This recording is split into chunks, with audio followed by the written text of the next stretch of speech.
tentang salah pilih jurusan. Sebenarnya teman-teman akan menyadari salah pilih jurusan ketika teman-teman sudah beranjak semester 3.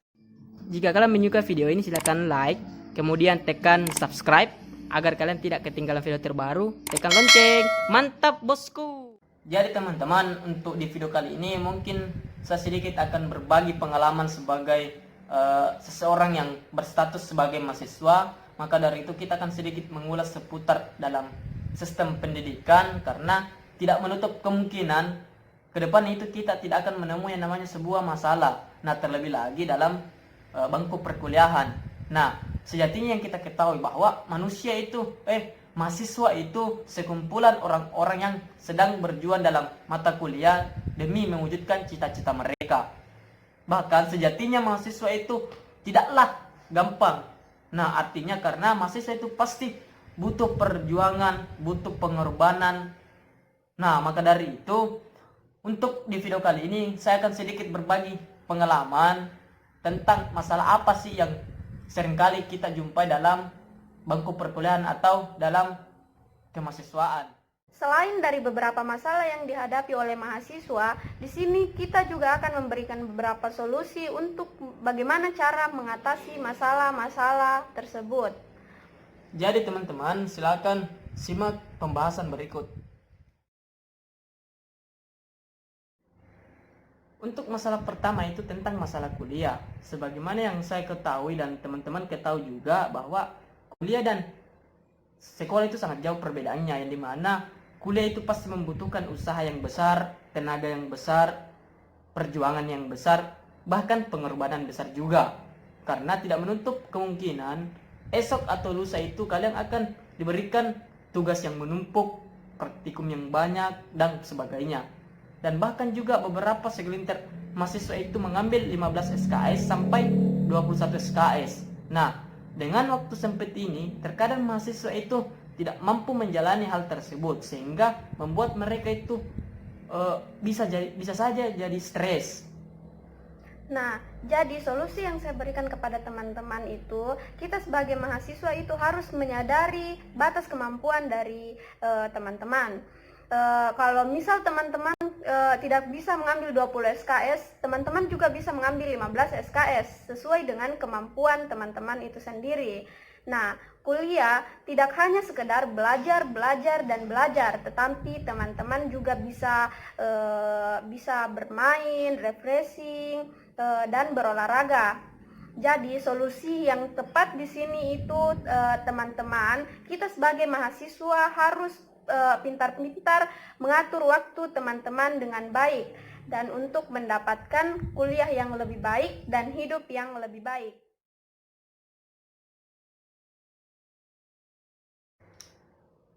Untuk masalah kedua itu tentang masalah sakit, karena kita dan teman-teman itu tidak ada yang tahu kapan kita sakit dan kapan kita sehat. Itu soal urusan Tuhan atau urusan yang di atas. Nah, sakit yang seringkali saya alami di sini, sakit yang dibarengi atau diiringi dengan perasaan-perasaan sedih yang mendalam. Karena saya berkuliah itu jauh dari orang tua. Belum lagi ketika kita sakit itu tidak ada yang merawat, perkuliahan juga tertinggal, keterlambatan pengumpulan tugas, dan tanda-tanda kehadiran itu tidak ada. Sungguh sangat tragis ketika teman-teman itu mengalami seperti yang saya alami. Terlebih lagi mahasiswa yang merantau. Jadi solusi saya untuk teman-teman yang sakit itu yang pertama itu teman-teman harus pintar menjaga kesehatan teman-teman.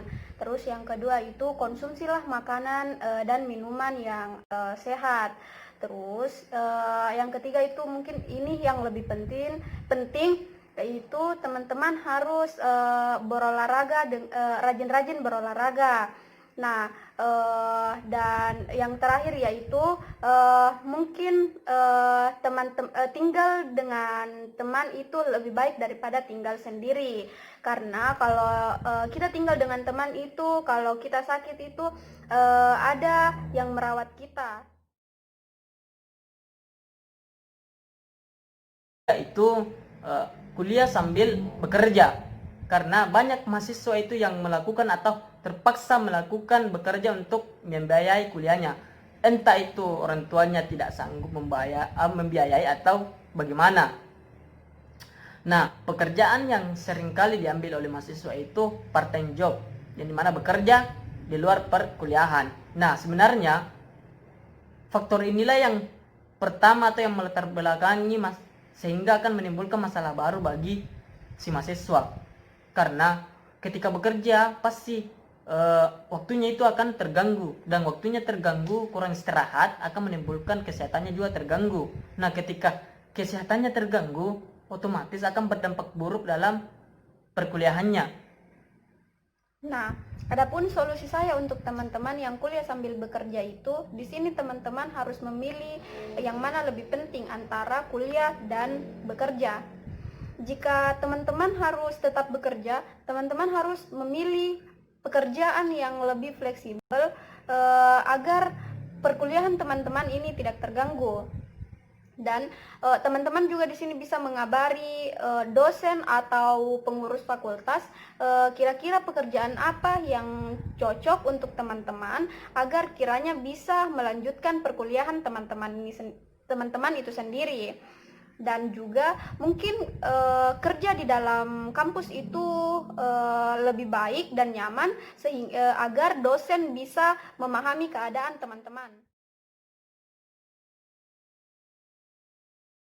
Jadi untuk masalah selanjutnya itu nongkrong.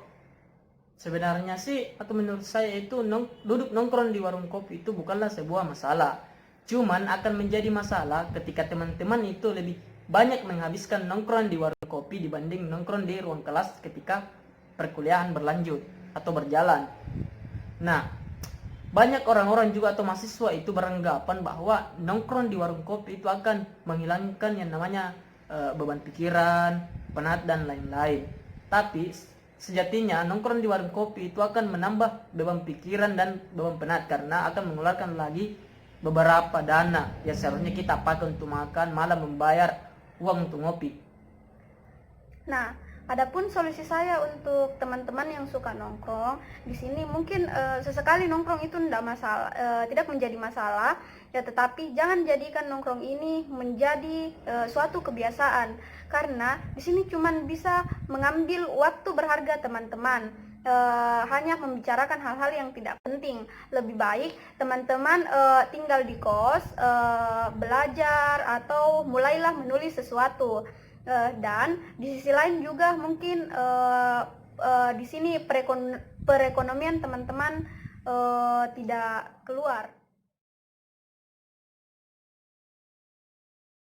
Masalah selanjutnya lagi itu tentang uang. Sebagaimana yang saya ketahui dan teman-teman ketahui juga bahwa uang menjadi faktor sentral masalah dalam kalangan mahasiswa. Karena teman-teman berkuliah, otomatis teman-teman juga akan mengeluarkan namanya biaya atau uang. Nah, terlebih lagi ketika kita ingin memikirkan faktor pengeluaran, baik itu bentuk makanan ataupun barang-barang yang ingin dibeli. Nah, terkadang pemikiran inilah yang membuat beberapa mahasiswa itu menjadi frustasi.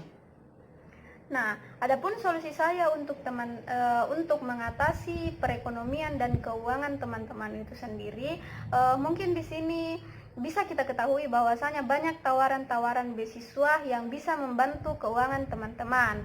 Nah, kita bisa dapat beasiswa ini dari prestasi-prestasi yang didapatkan teman-teman itu sendiri, bukan dari surat kelurahan, bukan dari surat keterangan dari lurah. Nah, kalian bisa dapat beasiswa dari prestasi teman-teman. Dan yang kedua, mungkin di sini teman-teman bisa mengirit atau menghemat keuangan teman-teman. Keluarkanlah uang sesuai dengan kebutuhan teman-teman itu sendiri. Jadi masalah selanjutnya itu tentang hubungan. Nah, hubungan yang saya maksud di sini adalah hubungan cinta yang dimana antara perempuan dan laki-laki. Karena tidak menutup kemungkinan ketika dua insan saling menyukai itu akan menimbulkan yang namanya sebuah percintaan di tengah-tengah. Nah, Bahkan kita juga ketahui bahwa ketika menjalin sebuah hubungan itu lawan jenis akan menimbulkan yang namanya sebuah masalah-masalah ke depan. Nah, itu akan berdampak buruk dalam konsentrasi kita dalam dunia perkuliahan. Nah, adapun solusi saya untuk hubungan ini, khususnya di hubungan percintaan itu, yang pertama, teman-teman harus memberi batasan antara hubungan percintaan dan kuliah teman-teman itu sendiri, dan jangan jadikan hubungan percintaan ini menjadi kendala teman-teman untuk tetap kuliah.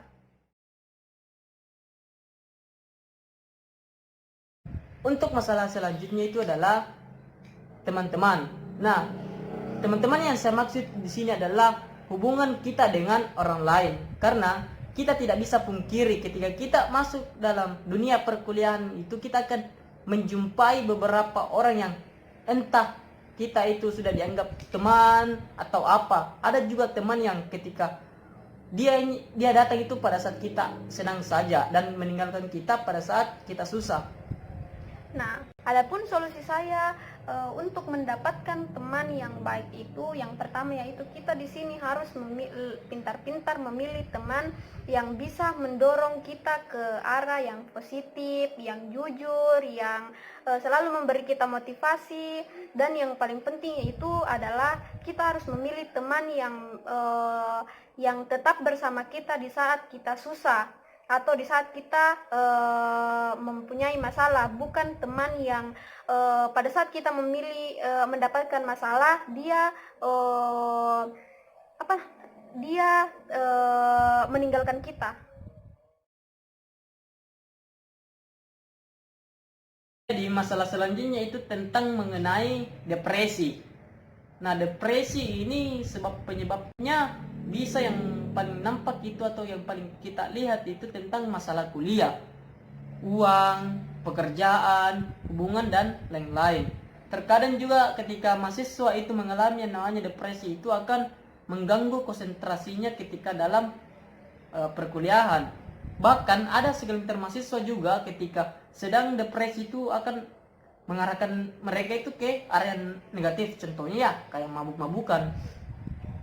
Nah, adapun solusi saya untuk teman-teman yang depresi ini, cobalah teman-teman untuk menjalin hubungan yang baik ke semua orang, rajin-rajin silaturahmi, dan cobalah berkonsultasi dengan orang-orang bijak. Nah, jika teman-teman sudah depresi, teman-teman di sini gunakan energi teman-teman ke arah yang lebih positif, seperti seni, atau mungkin berolahraga.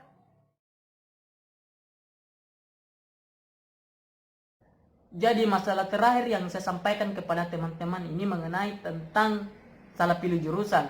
Sebenarnya teman-teman akan menyadari salah pilih jurusan ketika teman-teman sudah beranjak semester 3. Entah otak kalian yang tidak memadai di jurusan tersebut, ataukah memang kalian tidak cocok di jurusan itu. Yang dulunya kalian masuk di jurusan itu hanya ikut-ikutan dengan teman ataukah dipaksa oleh orang tua. Nah, sebenarnya sih yang dirugikan lagi ini adalah kita, yang dimana kita hanya membuang-buang waktu tanpa memperoleh pengetahuan dari kampus atau perkuliahan. Nah, adapun solusi saya untuk teman-teman yang salah pilih jurusan di sini, yang pertama yaitu teman-teman harus memilih jurusan sesuai dengan hati teman-teman. Jangan memilih jurusan karena hanya ikut-ikutan atau dipaksa orang lain. Masa depan teman-teman terdapat pada teman-teman sendiri. Jadi teman-teman harus realistis dalam memilih sesuatu. Nah, maksudnya realistis di sini, teman-teman jika memilih jurusan itu adalah harus memilih jurusan sesuai dengan masa depan yang cerah untuk teman-teman. Teruntuk teman-teman, itulah beberapa gambaran kecil mengenai masalah-masalah apa yang sering kita jumpai ke depan ketika kita berstatus sebagai mahasiswa, dan itu juga termasuk saya. Nah, dan juga itulah solusi yang saya tawarkan untuk teman-teman, tergantung dari teman-teman mau mengikuti atau tidak. Jadi mungkin sampai di sini video kita kali ini. Silakan teman-teman beri respon di kolom komentar. Jadi sampai di sini ada terakhir. Oke, Pak. Baik, assalamualaikum warahmatullahi wabarakatuh.